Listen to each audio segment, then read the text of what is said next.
Welcome to Wednesday Night Live. My name is Wayne McDonald. I'm one of the practitioners here, and you're here live here at the Center for Spiritual Living at Granada Hills. We start our service with lighting the flames of faith, and I will invite Deborah to light the flames. We perform this ceremony to promote the universal consciousness of life, which acknowledges that all people and all faiths, all sentient beings come from the one great universal presence, which we call spirit. Fundamental to this truth is the unifying nature of all religious thought and experience, which we honor here today. And as Deborah lights the first candle, we light the candle for the Tao, honoring the universal path of harmony, equilibrium, and the natural way. We light the second candle for the shamanic traditions, honoring the benefits and practice of all indigenous peoples, the way of primal spirituality. The third candle for Hinduism, honoring the path of knowledge, action, and devotion. We light the fourth candle for Judaism, honoring the ethical path of living by sacred law. We light the fifth candle for all forms of Buddhism, honoring the Four Noble Truths and the path of compassion. We light the sixth candle for all forms of Christianity, honoring the Christ consciousness as a path of love. We light the seventh candle for all forms of Islam, honoring the path of submission to the will of God as the highest calling. We light the eighth candle for the universalistic religion of Baha'i, honoring the path of unity and peace. We light the ninth candle for all forms of new thought, honoring the metaphysical path of mental healing through the practice of universal spiritual principles. We light the 10th candle for those who are as yet unaware of spirit in their lives, and for the space we are holding for those here at the center. And as Deborah lights the healing candle, please put silently into the light the names of anyone you wish to have experienced the healing flame of God's eternal love. I'm thankful, so grateful. I'm one with the Spirit all around me. I'm thankful, so grateful. I trust in God. I surrender. I surrender. I'm one with the Spirit all around me. I surrender. I surrender. I trust in God.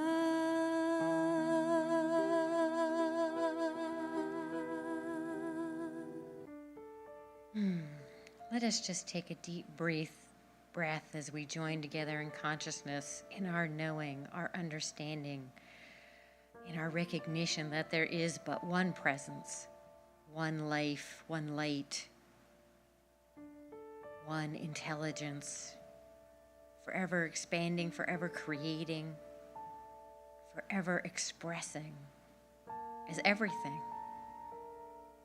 And I know for myself and for everyone here that we are whole, complete, and perfect expressions of that light. We are divine sparks of that goodness, that love, that beauty, that joy. I just take a moment to breathe that in, knowing that all illusions of separation just dissolve away and our oneness, our unity is present. And I know this evening unfolds in such beauty, in such joy, in such upliftment, that our hearts are open, our thoughts uplifted, that inspiration comes through this magical night, this amazing space in time where we come together to share, to commune in peace and love and harmony. And I know the bowls sing for us tonight so beautifully. And I'm just filled with great love, joy, gratitude as I take in this beautiful evening. And so I release my word to the law, knowing it is so, for I have done nothing to change God. I have merely stated the spiritual truth. And so I let go, and I let God for the highest good of all concerned. And so we affirm this together by saying, so it is. Good evening. Oh, boy.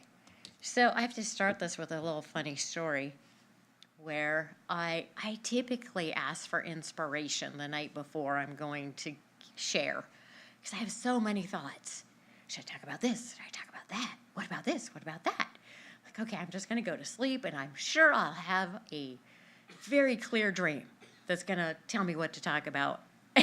It's that dream, and I know we've all had it. I'm late. I'm not dressed. I'm like in scrubby houseworking clothes. My hair's not washed. I'm at the wrong place. And I'm rushing to get there. And I don't know where I am. But I have to be there. And then I have to say something super wise. And then I woke up. I'm like, well, that was helpful. What is going on? And, it just reflects where I think, for myself, definitely being caught in the world of condition, of being wrapped up in the outer appearances of things. And it's not so much stuff I see on Facebook and the internet and the TV and the news because that's all there. No, I've been spending a lot of time with my parents, my aging parents, and that will throw you into the world or me into the world of conditions more than anything I know, even more so than what's going on in the big world. And I was just thinking about how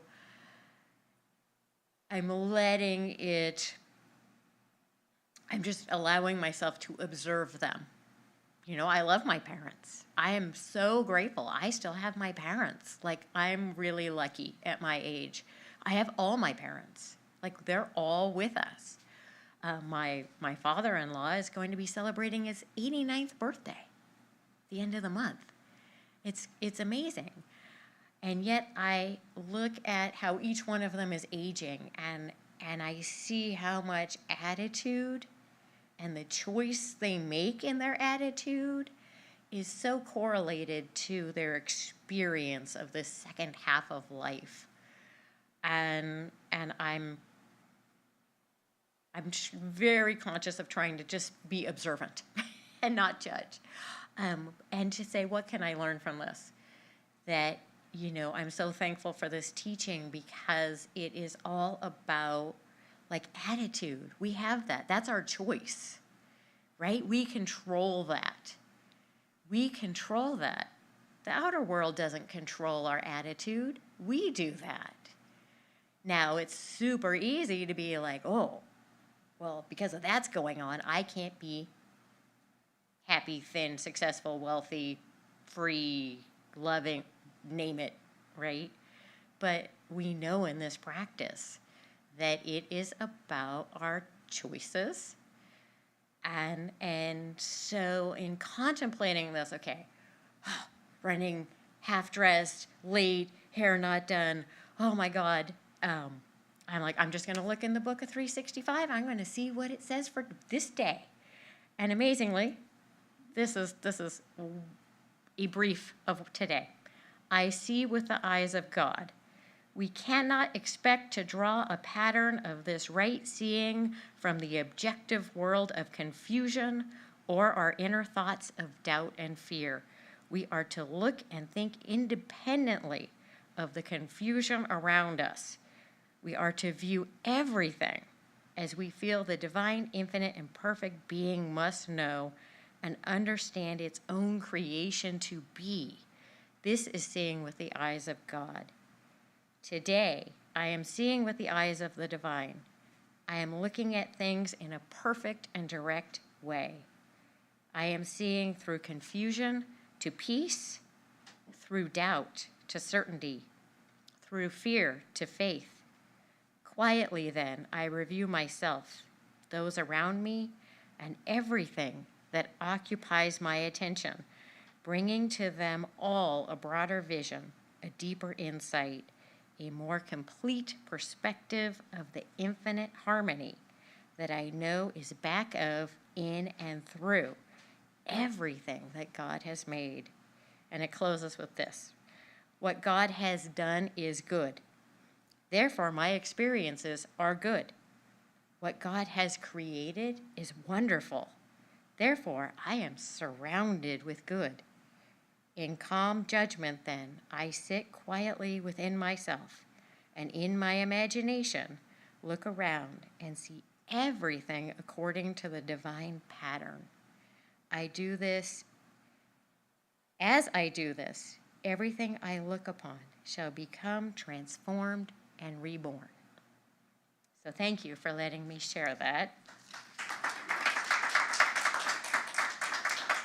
So we have a couple of announcements before we get to the main event. We're also excited.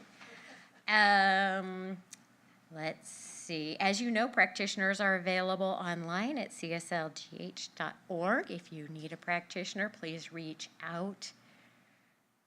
You know, we're not all on our own here, right? We have practitioners. We should use them. Sunday is Animal Kinship with Reverend Kathy on Zoom at 1 p.m. Summer Sangha series begins today and is every Wednesday for 6 weeks. It is both hybrid and in person, online and in person, and I believe there are flyers in Sparks Hall. We have a new youth church schedule. Youth church will meet the first and third Sundays, and childcare will be available the second and fourth Sundays. You can contact Ginny Fox for more info.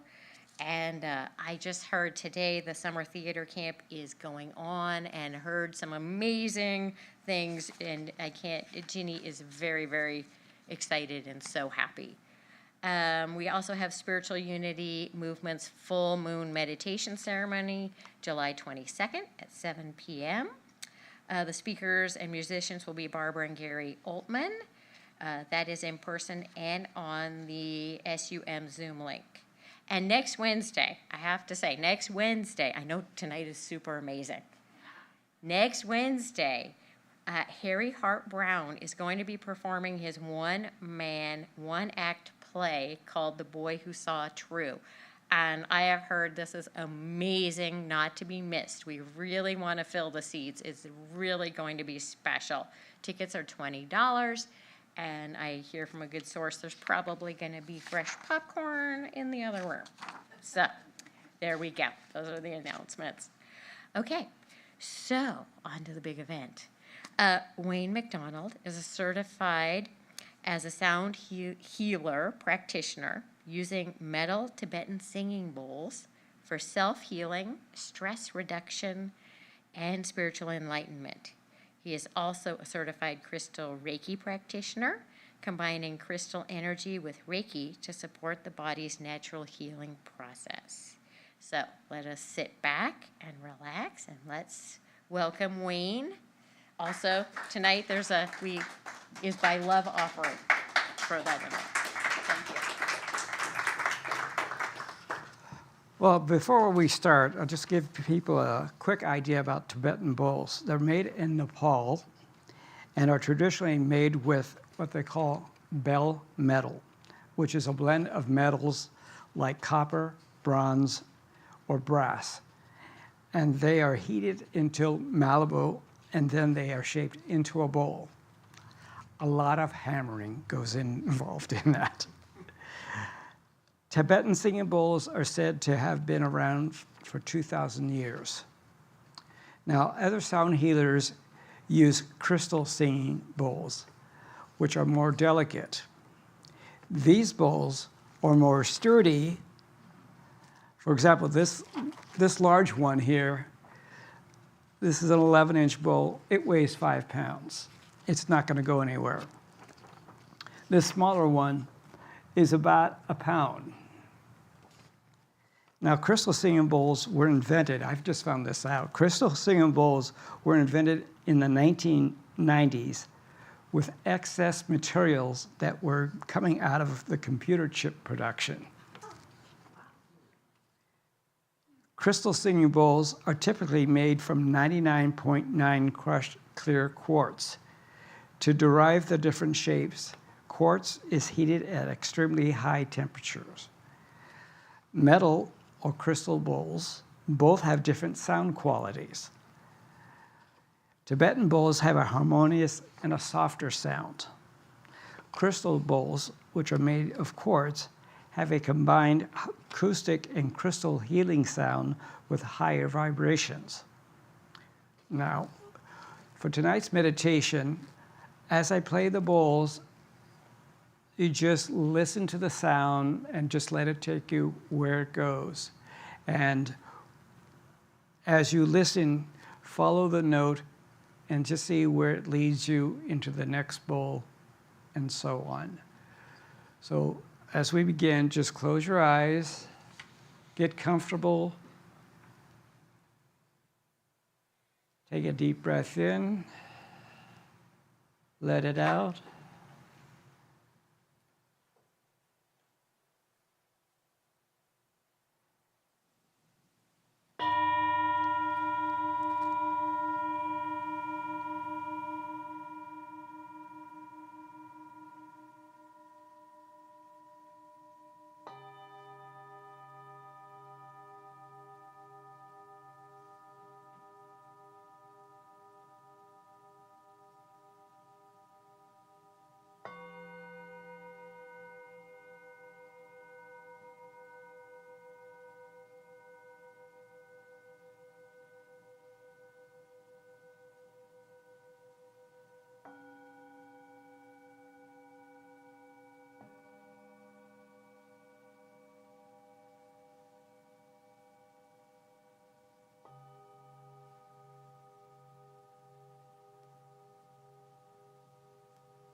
Gently come back to the room.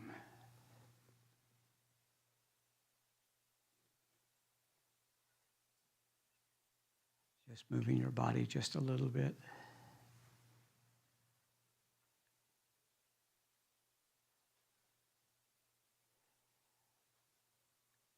Move your body.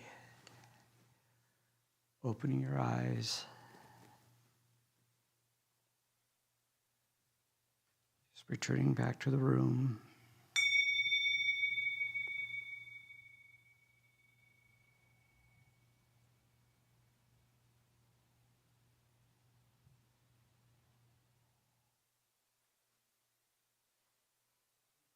Thank you for joining us this evening for Wednesday Night Live meditation and singing bowls. And make sure to join us next Wednesday for, I have to find it, his name is here. Larry, okay. Harry Hart Brown. Okay. I'm as spaced out as you are. So. And if you would like to come up and listen to what a bowl is, you can also, I'll walk around.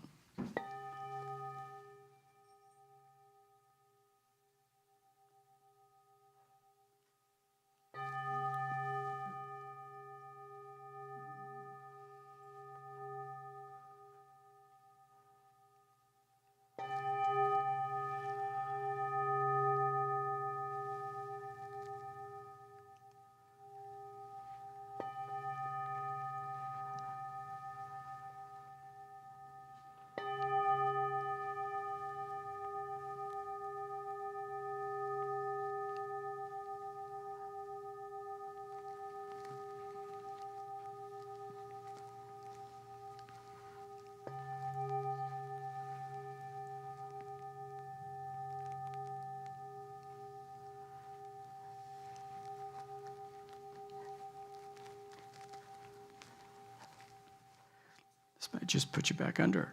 Yes.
Thank you.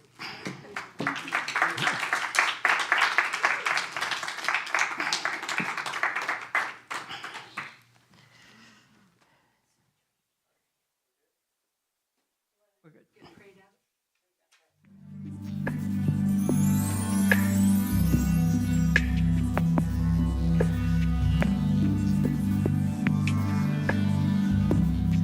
Know that it's all God, it's all sound, it's all energy. And I just know right here, right now, that God is that source and substance of supply, and I am one with that source. And I just give thanks for this community. I give thanks for this gathering. I give thanks for the new ways of healing, knowing that health and wellness is our birthright, and it is something we can always trust and know that health and wellness is right here, right now. And I know that each person that leaves here tonight does so safely. I know that everybody online is in that place of bliss and calm and ease. And with a grateful heart, I give thanks for this center. I give thanks for each and every person online, and also everybody that is here at the center. And with a grateful heart, I give thanks, release these words to the law, and know it's all complete and done. And together we say, and so it is. Thank you.